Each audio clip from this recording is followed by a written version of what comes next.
beginning there was Jack, and Jack had a groove, and from this groove came the grooves of all grooves.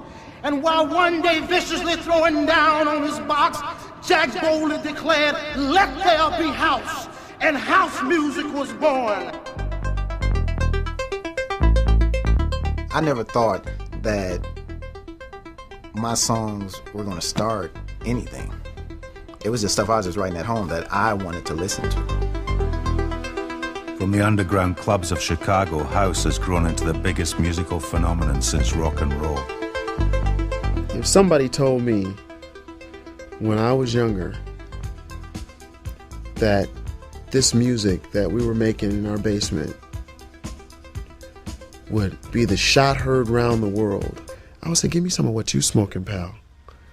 Because it's just unbelievable. 15 years later, and house dominates pop music.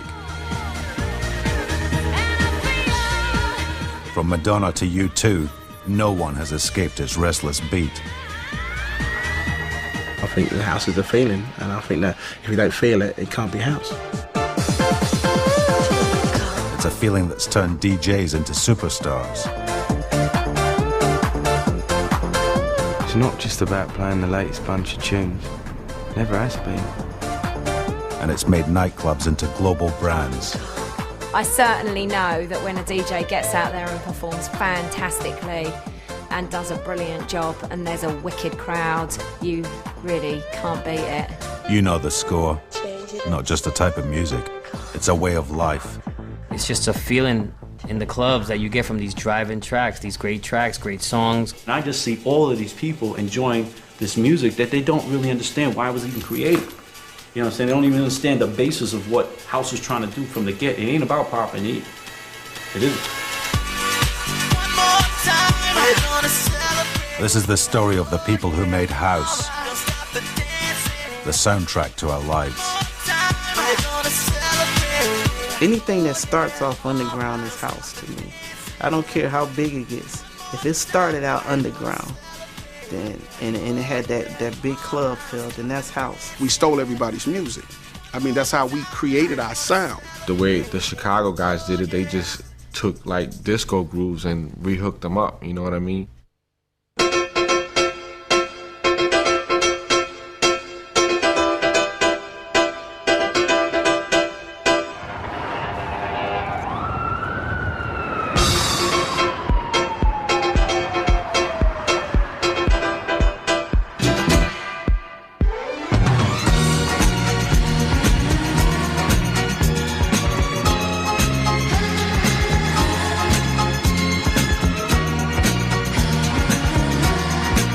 From the very beginning, it was the gay and black people that really kept dance music alive. Disco, dance music, it was really danceable R&B music that we were dancing to. And it wasn't until Saturday Night Fever came along that it exploded, and every Goomba in the suburbs start dancing. If I can't have you, I don't want nobody, baby.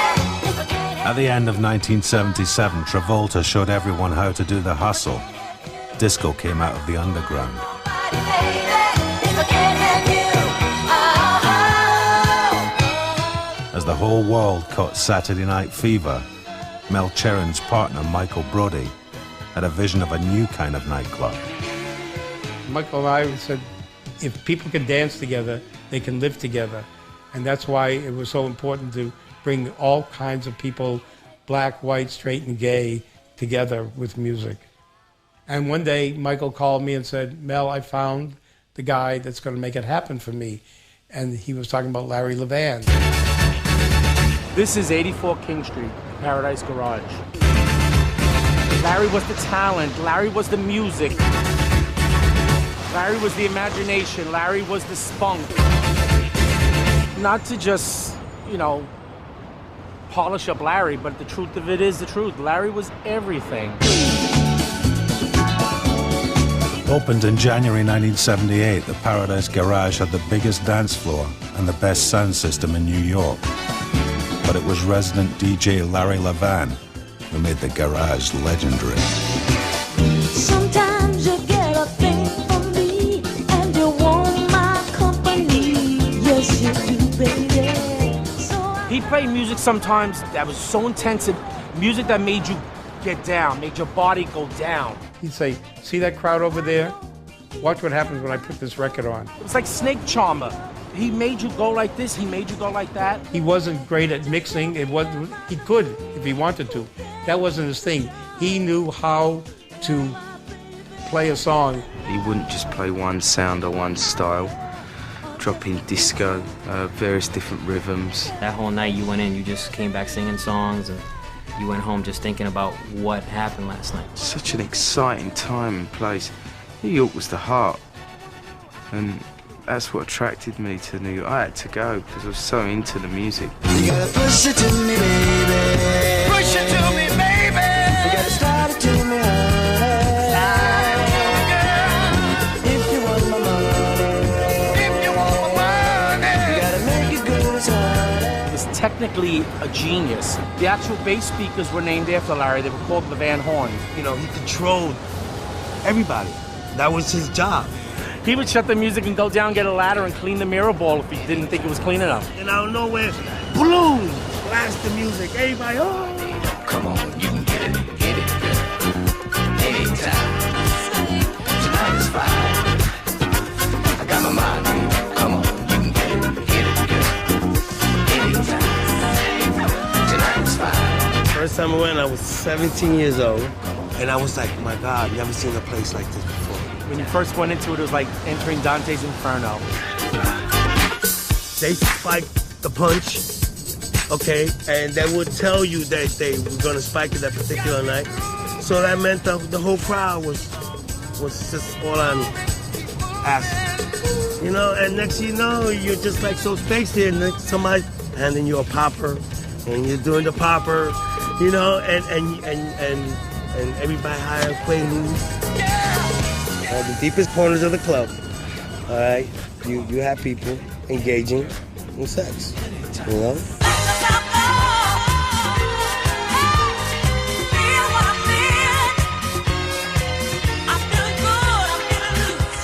I could never figure out how people could stay up that long because I was kind of quite young then. I wasn't aware that they were doing drugs.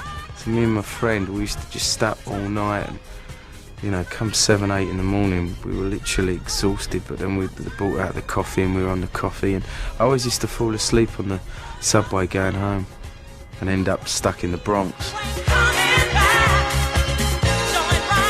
A tastemaker of resolute individuality, Larry was an inspiration to a generation of DJs.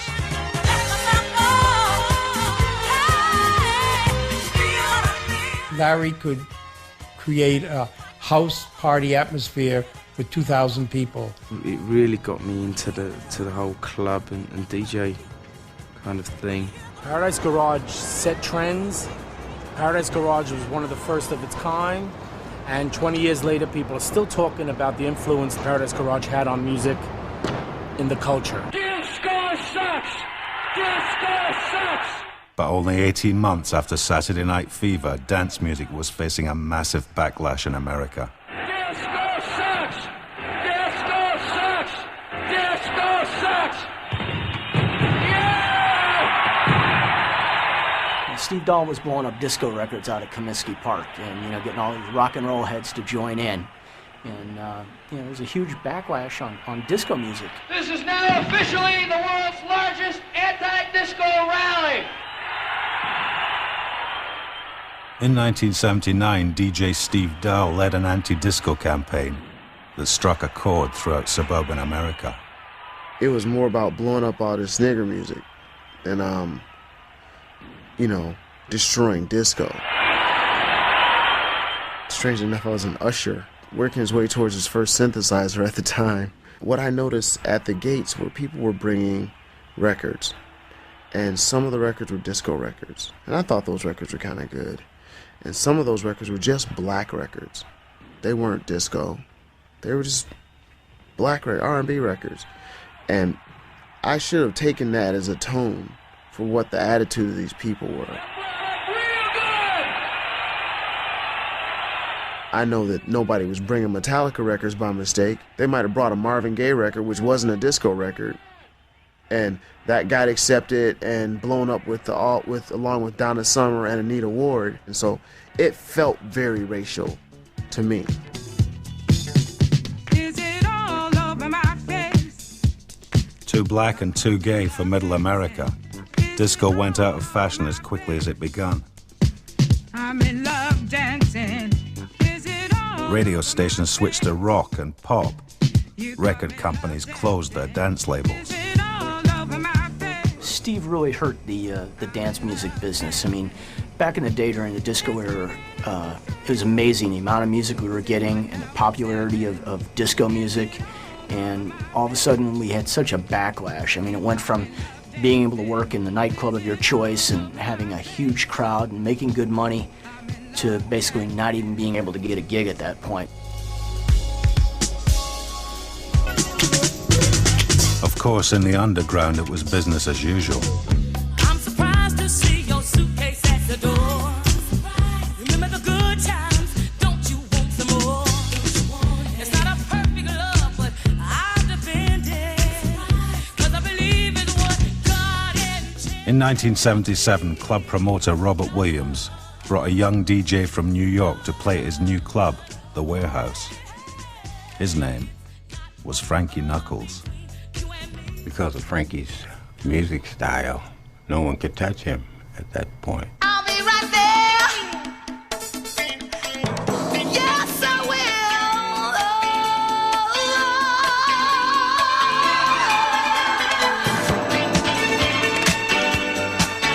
will. Going down to Frankie's club, he had a certain mystique about himself and the music that nobody knew but him and a few others.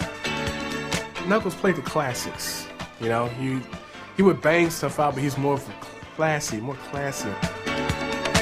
He played a lot of more underground things that were, you know, like loose joints. Is It All Over My Face? And I think Anita Ward Ring My Bell before it ever hit commercial. I mean, he was playing probably 3, 4, 5 months before it even came out. It was the only place in the city that you could go and hear this type of music. Yeah. He had totally cornered the market. That was the thing. That's how it started off, because there was nowhere else to go. 'Cause baby, there ain't no mountain high enough.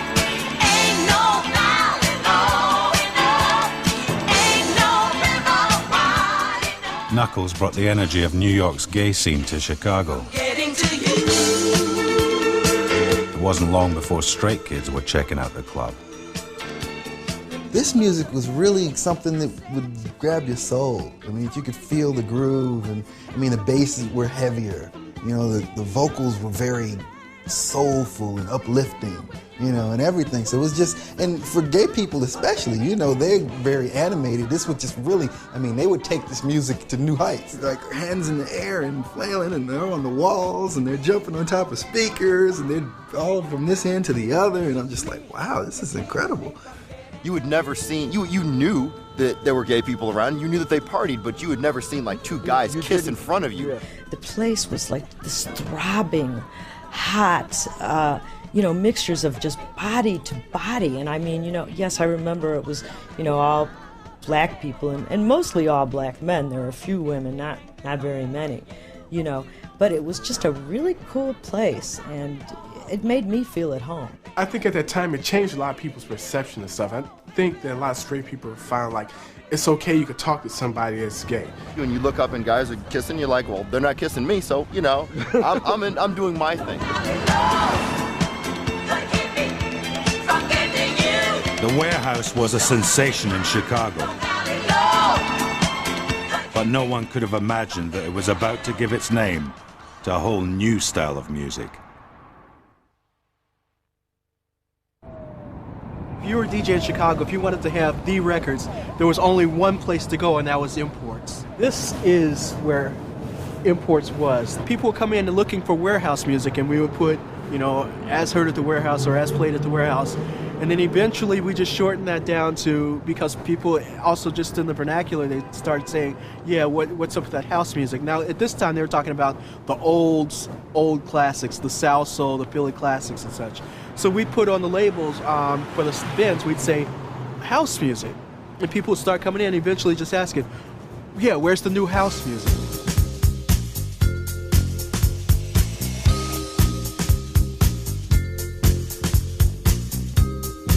House was originally used to simply describe the style of music played at the warehouse. Primarily it was a lot of the old disco records and not the poppy type disco record. You know, it wasn't instant replay from Dan Hartman, but it was Scat Brothers' Walk the Night. And we used to just dig in the crates and find something that people forgot about and bring it back.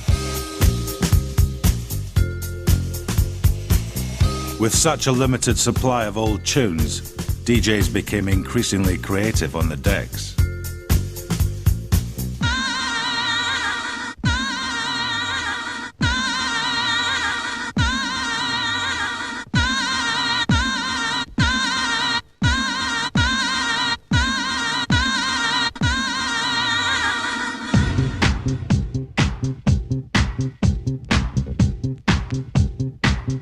Chicago style is to have a tight blend, to have everything even, to sound musical. You know, when you're not mixing vocals on top of vocals, you know, you're finding a place where one record goes with another and it feels right. If you watch the crowd and you see that they like a certain part of the record, then you can repeat that part, you can tease them with it, bring it in for a second, take it out, you know.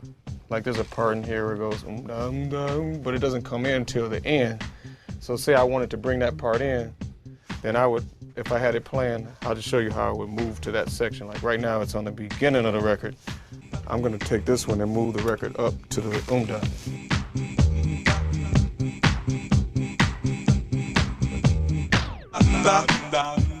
I might slam it, or I can.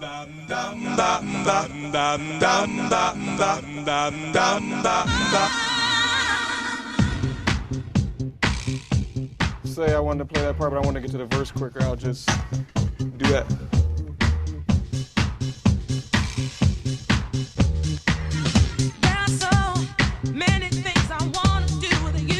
Basically, if I would just use the double copies to just be able to manipulate the record to whatever section I want to use, whatever I want to do. Like I may intend to play the whole record, but the crowd may not want to hear it.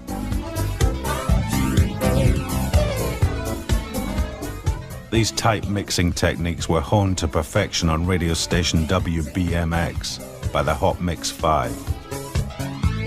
Live on location from Chicago, this is the Hot Mix Dance Party with Scott Smokin' Seals. Well, the original Hot Mix 5 would be myself, Scott Smokin' Seals, Kenny Jammin' Jason, Farley Funkin' Keith, who is now Farley Jackmaster Funk. He had a change of name there. Mickey Mixon Oliver, and Ralphie.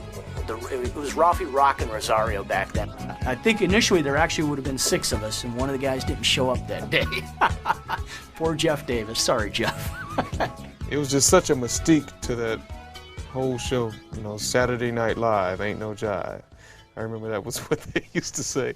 If you went around the country and you listened to other DJs play, if you went to New York or even some of the underground clubs here, you would have maybe a 7-minute record. They would play 6.5 minutes of the record, and then they would just segue out at the end. The Hot Mix 5, on the other hand, was different. They would play 1.5 minutes, 2 minutes of the record, take the best part out, play the break, repeat the break a couple times, and just give you the meat of the record that you wanted, and forget the rest of the garbage that was in there as filler. And that's what really, really made the Hot Mix 5 style. They were doing these mixes, sort of like what you were hearing at the club, but mixes on radio, and at that time, it was unique to me, and maybe unique to a lot of other people too. You know, as the show developed and, you know, we were trying to do more and more creative things, you know, you'd get out the razor blade and start cutting tape, you know, with reel-to-reels and stuff and trying to make the stuff even more creative than it already was with 2 turntables and a mixer.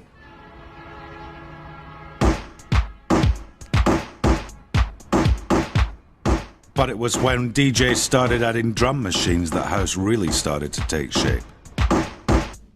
People just figured, hey, let me try and make up my own kind of, you know, beats or rhythms to compensate for the lack of music. Sometimes it seems the going is just too rough, and things go wrong no matter what I do. Now and Typical for house music back in the day to try to give it a harder edge. something soft like that with a hard beat like that.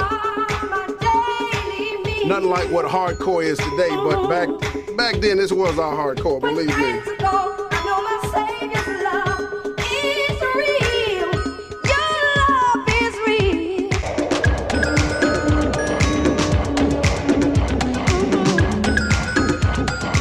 Take the beat out, bring the beat back. Beat out, beat back in.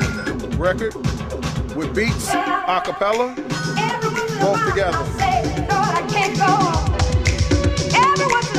To take it to a higher significance, when you turn the drum machine on, you just play beats, people would just scream. You take the kick drum out, bring it back in, and just scream all night. And they would do these tracks so that when they DJ'd, you know, that everybody would run to the DJ booth and go like, wow, what's that? What's new? Man, what's that? And so it was sort of like a status thing. It became a status thing. Who could come up with the hottest track? Competition between DJs was getting intense. I would say right around 83, 84. My DJ name was Steve Silk Hurley, and I said I was gonna start calling myself Jackmaster Silk. And Farley was my roommate at the time. And when he said that, I was like, how can you change your name to Steve Jackmaster Hurley? I'm the real Jackmaster because I put this like, I do that in all my records, then I sample it, right? By Friday, his name was changed to Farley Jackmaster Funk. I went and said, Farley Funk and Keith is dead. He no longer exists. There's a new guy in town. His name is Farley Jackmaster Funk. Needless to say, Steve was on his way to the radio station with his tape, ready to make the new announcement that he is going to change his name to Steve Jackmaster Hurley, and almost ran into a pole. I couldn't believe it. It was the worst.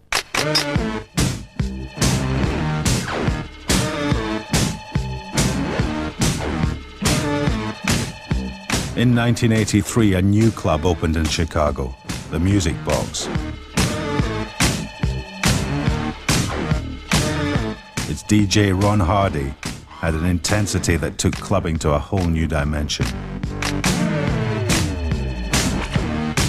This was Ron's club. This was definitely, and nobody else's. It was owned and ran by Robert Williams, but it was Ron Hardy's club. He would never, ever not be there. You know, the kids would not even come if he wasn't there. Ron had people just, I don't know, losing their minds down there. You would hear this music. I mean, you didn't have to be this close. I mean, as soon as you turn the corner, you just hear this thumping, beating music. It was the loudest music I'd ever heard in my life. I mean, it physically shook me. I'm not talking about like emotionally, I'm talking about physically. It was so loud that it would move me it would move me when they bring in the bass, boom, boom, boom. I would shake, right, like that. Ronnie would keep you going and keep you going. That's why they call him Heart Attack Hardy. He would keep you going and going and going until you like just actually have a heart attack. And then all I know is the people were screaming Ron Hardy's name. Ron Hardy, pump that Ron Hardy, doing all this. And I was like, oh, nobody screamed like that for me before. There will never be another place like that where Ron Hardy was doing what he was doing. I mean, this man, it was like voodoo with dance music, you know? If I had to think about it today, or if I was thinking about it when I was playing records every time, I wouldn't play. I would stop, because I'd look at these people, I'd look at these clubs, I'd say, this is bullshit, and I would just leave. That's why I can't think about it, because there's no comparison. It just makes everything else shit. We're a long way from home. Welcome to the Pleasure Dome. On our way home. He opened every night with Welcome to the Pleasure Dome. Long way from home. Welcome to the Pleasure Dome.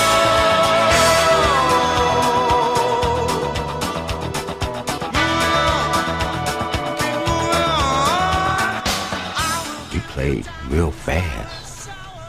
That's because he was high on heroin and things were kind of sounding slow to him, you know. So he speeded it up. And in doing so, he speeded the party up. All type of drugs went around there. Yeah, I mean, acid was big, MDA was big. MDA, which is a precursor of ecstasy. You know, an MDA and stuff like that, you just mixed it in a cocktail and gulped it down. Or eat it, or licked it. Yeah, or well, licking it was a hard way to take that shit, boy. Oh my God, I mean, that's just like straight into your system, you know, and it tasted terrible. Going home, my love is home. Long way from home. Welcome to the pleasure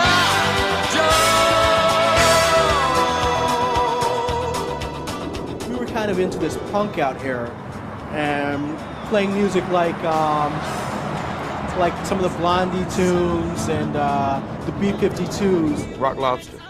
And when they did the part where it said down, down, down, everybody went down on the ground. We'd come out of craft work and go into, One Nation Under a Groove. So it was like a really weird time for music because you had all these black kids dancing to punk music. Basically, when we were doing the punk out age, it was basically you would take a woman, you would bend her over, and you were just there, just basically grinding on her ass, dancing. This was punking out. And that kind of, then when jacking came about, it just kind of carried over from that. Jacking,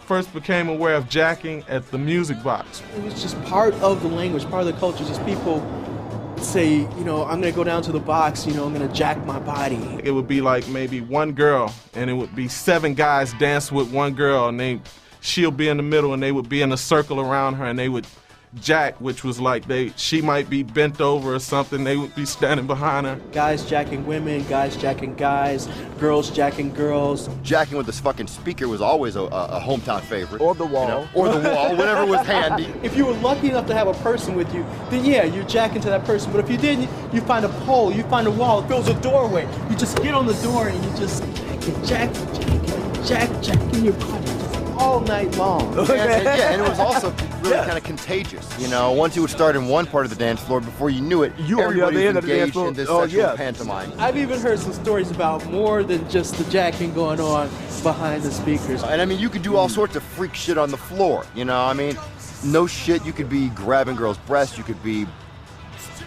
putting your finger in certain places, on the floor. Yeah, this TV, right? Sorry. In the music box, they were having sex. You could do all sorts of unspeakable things on the dance floor, but that was on the dance floor. That was like its own world. Once the lights came on and the party was over with. Yeah, then you were going home. This place is probably responsible for some children. Everybody that I took there, it changed their lives. Everybody, it did. It inspired everybody I know.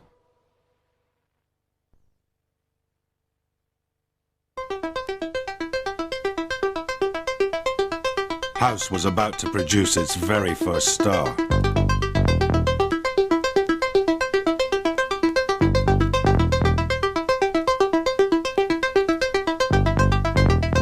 In 1984, a demo tape unlike any other spread like a virus through the clubs of Chicago.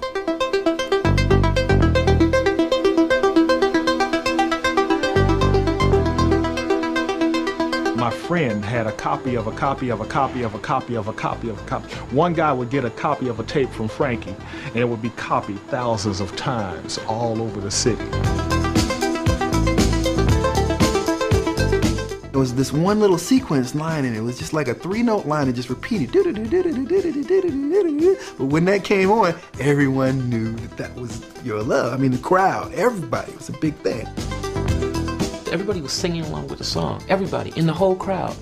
And it was the shit. The track was bumping. It was the shit. Jamie was God to us. We had no idea he was like a kid in his bedroom making music. I thought Jamie was a millionaire in Europe somewhere. I didn't even know he was black.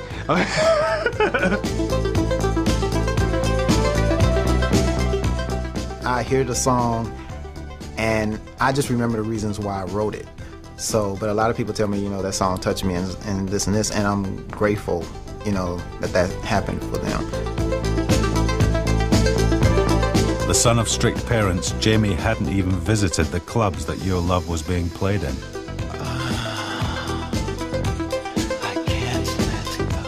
We grew up listening to like classical music, gospel music, some pop, some R&B. So I was pretty well rounded. It's just that it was only certain days you could play that music in the house, pretty much.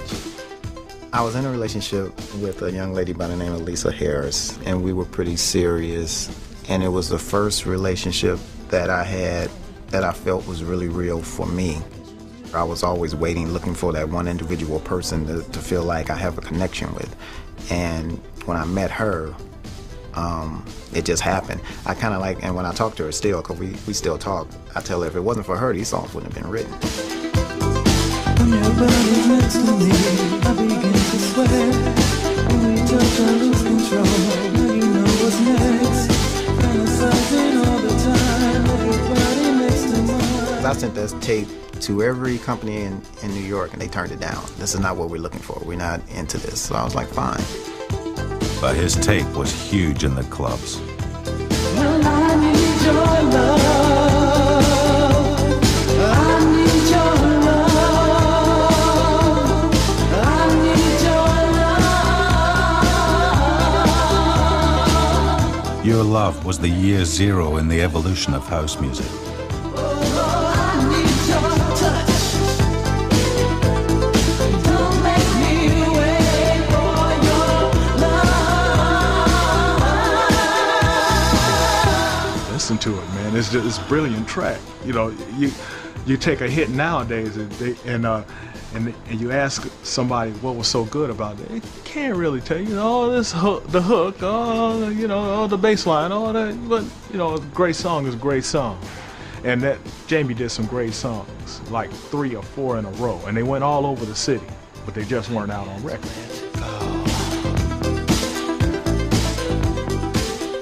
I mean, I feel like it was a divine hand in it because it was so many different variables. If I wasn't in this situation, I wouldn't have wrote the song. I wasn't going to ever take the tapes to Frankie, so my friend had to do it. If he never would have did it, none of this would be how it is now. I wouldn't even be sitting here talking to you right now. So it's a divine situation for me. I mean, it's still to this day totally hypnotic. The version of Your Love that got released was not the best one. It was the okay. One that was, the one that was released. It wasn't the best one. I mean, the original still isn't released. Which and I still need to get a copy of that. Yeah, it's around. I got one. Okay. But it's just on tape because it never was on record. No longer about recycling old disco, house was something new, something fresh. It just wasn't on vinyl until On and On.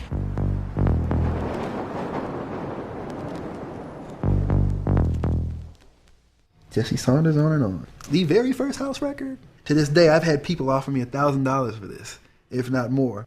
I had noticed that all of the girls thought that he was such a cute guy DJ. And he said he was singing, so I thought I'd put him in front. I thought that, okay, you have a band, you got a cute guy up front, heartthrob for the girls. You got the musicians taking care of business behind the scenes. So Vince, Vince is the type of person, he's just Mr. Information. He just go, oh, we do this. And my father has a record label. And it does this. And the pressing plan is here. And this is how you do the label. And this is what you do this. And blah, blah, blah. And I'm sitting there like, okay, And we didn't know what we were making. We were just making music from what we listened to at the club. Everything was 4 on the floor, so that's what we started making, I recorded the drums here and the bass and put overdubs or the keys, all kinds of effecty synth stuff on there. And then Vince and I, did this corny little rap. And Jesse liked this line from White Horse where it said, "Bitch, wanna be rich, got to be a bitch." So it goes on and on. And then Jesse says, "Bitch." On and on.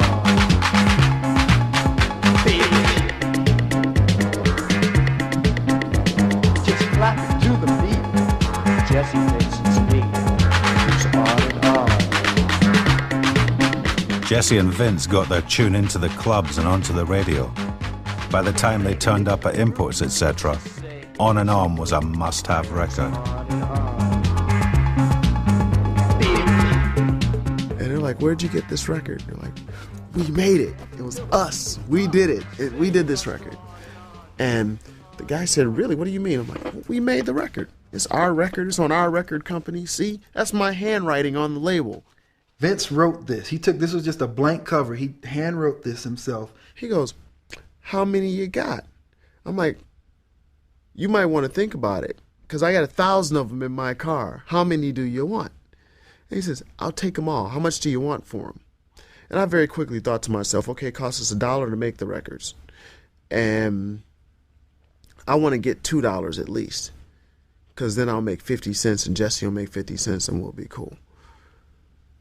I said $4, figuring the guy would want to negotiate me down. He said, okay. And he wrote me a check for $4,000. Jesse and I walked out of the store, got in the car, and screamed. And we were selling 20 and 30,000 records just in Chicago. I was maybe 17, 18 years old driving a Corvette, you know, and flying to New York and doing all this stuff that, you know, up until that point was all just, you know, pipe dreams to me. It didn't sound like much, but On and On was the spark that triggered the Chicago house boom. That was the single most important record to me of the 20th century, because it let the non-musician know that he could make music. Everybody thought when they first heard the record was, gee, I can do better than that, and why don't I give it a shot?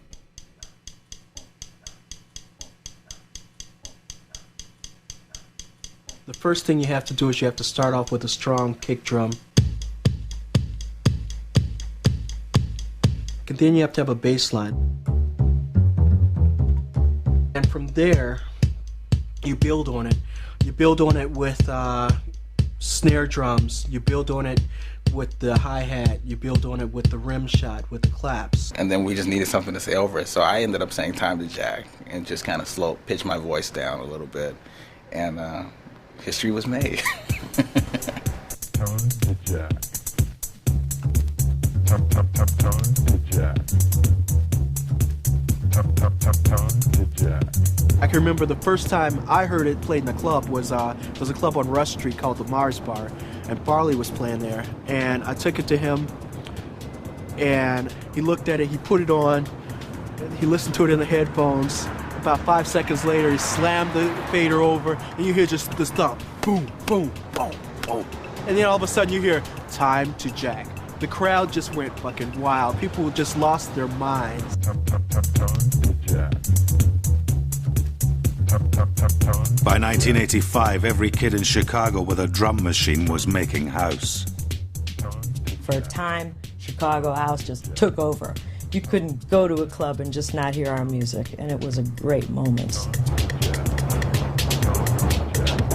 Now it was about to take flight outside Chicago.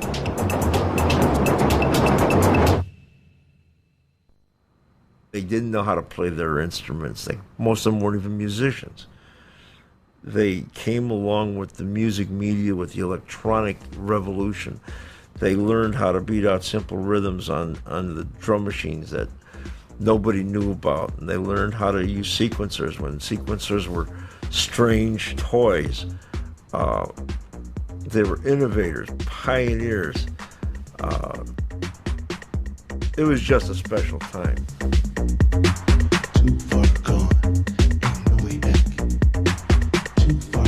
Larry Sherman owned Chicago's only record pressing plant. As the first wave of house tracks emerged, he launched the Trax label. If the guy brought in a tape today, I tried to have a record out within a week. That's kind of what set Trax apart, was the ability to get the materials into the marketplace. We didn't have to wait for somebody to say, well, I think this might be a good record, I might buy it. We came in and said, this is a great record and you need it. This is house. Do you like it? It's wonderful stuff.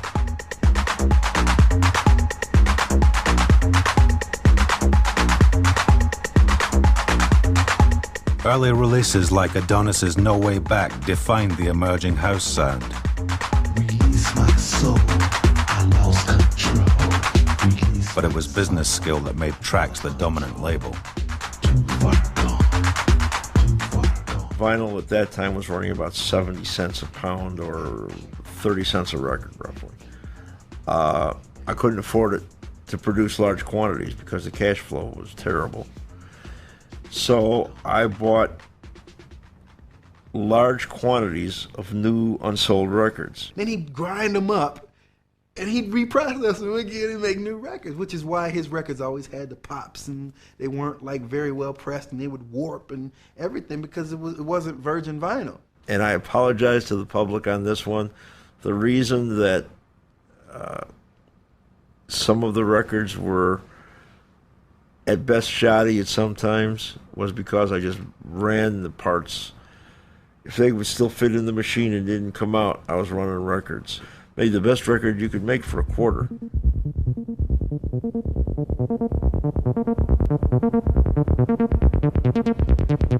By now, club kids were firing the music's evolution. In late '85, a couple of music box fans spawned a new style of house by abusing a machine designed for karaoke. Well, basically, we started using the 303 just to try to make bass lines, because when we first started making music, it sucked. So I made this rhythm, what you hear playing right now. And it's just playing straight. He said, but I can't figure out how to work this thing. It's still doing this weird, like, sound, you know. It's like, I don't know how to program it. So he's like, he said, maybe you can figure out how to program it, because it didn't come with a book. And so I was like, instead of trying to program it, I just started turning knobs. I was like, ugh. And he's like, well, what you doing? I was like, I'm turning these knobs. He said, keep doing that. I'm like, I'm turning the knobs. And we just sitting there for like 30, 40 minutes. I'm just turning knobs. And like, yeah, I like that. I like that.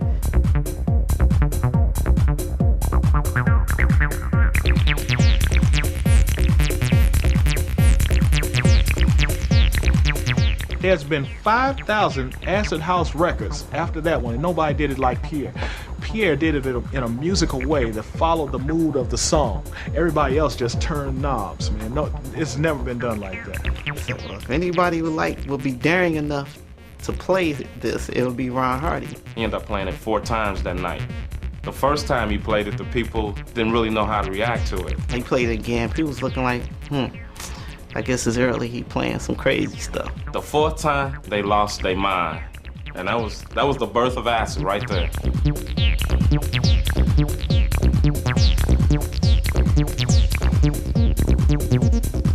Ron Hardy gave me DJ Pierre's tape. Marshall Jefferson was the ear for Larry Sherman. Larry Sherman had no clue what was going on with the music. You know, I said, Larry, you gotta put this out. You gotta put it out. He said, there's no words on it. I said, yeah, but you said that about Can You Feel It?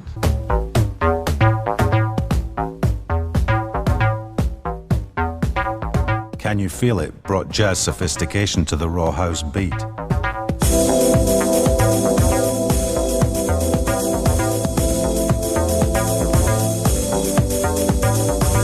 But despite a string of classics, bitterness was bubbling at Trax Records.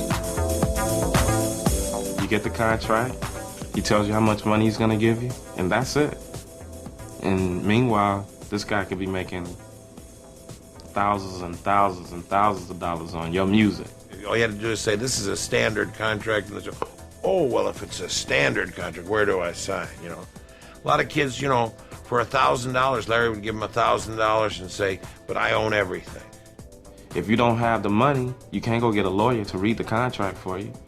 The retainer fee alone with a lawyer is gonna kill you.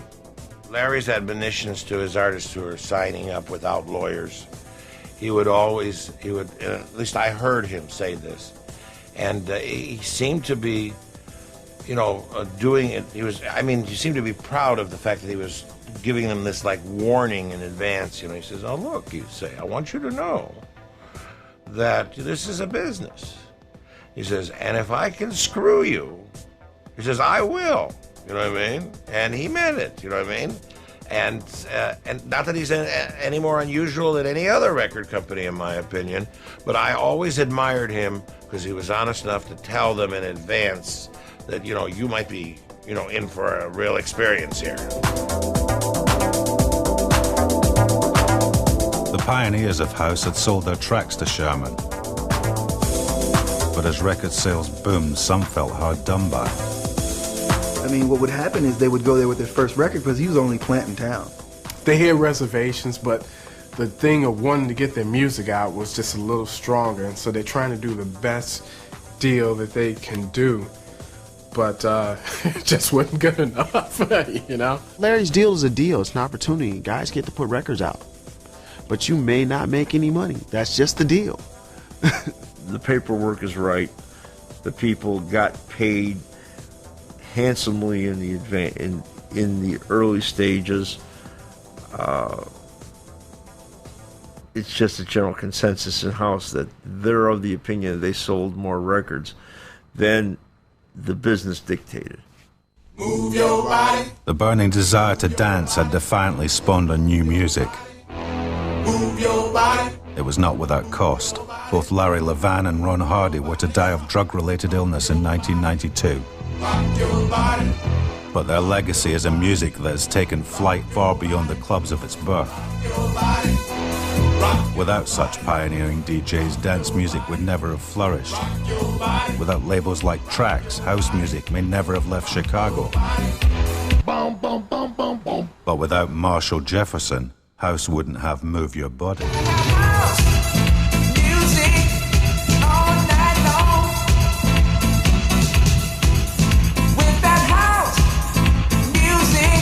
You can't go wrong. Give me that house music to set me free. Everybody said it wasn't house music when I first did it. That piano, what the hell is that doing there? You know, who you think you are, Fast Domino? You know, yeah, you don't put no piano on no house record. That ain't house music. So I called it the house music anthem. And the response to the house music national anthem, Move Your Body, was just international.